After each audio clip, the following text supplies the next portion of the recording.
a surprise development.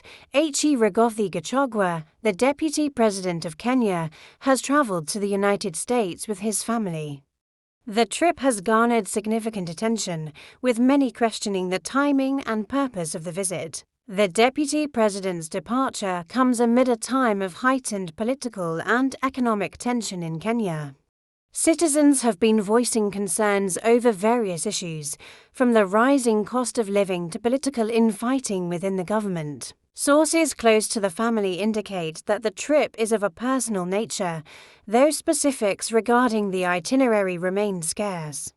The family is said to have left the country in the early hours of the day, raising further intrigue. Gachagua, who has held the position of Deputy President since 2022, has become a prominent figure in Kenyan politics.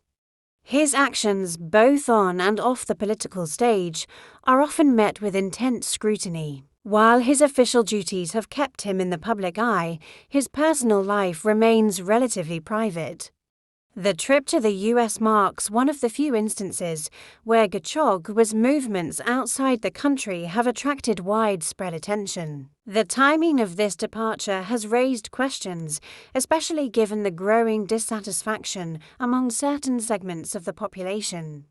Critics argue that it is a time when the Deputy President should be focusing on addressing the concerns of the Kenyan people. As the country faces ongoing challenges, including economic strain and public protests, the absence of a higher-ranking official like Gachagua could leave a vacuum in leadership at a critical juncture. However, supporters of the Deputy President argue that his trip is well-deserved and could serve as an opportunity to foster international relations, particularly with the Kenyan diaspora in the U.S. There are also speculations that the trip could have a strategic angle, as it may involve discussions related to Kenya's international positioning, trade partnerships, or other diplomatic matters. This development comes at a time when Kenya's political landscape is in a state of flux, with various figures within the government facing internal and external pressures.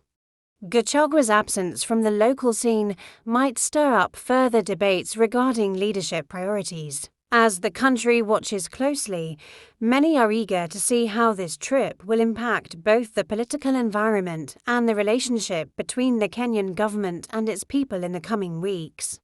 Only time will tell the full scope of H.E. Gachagua and his family's visit to the United States.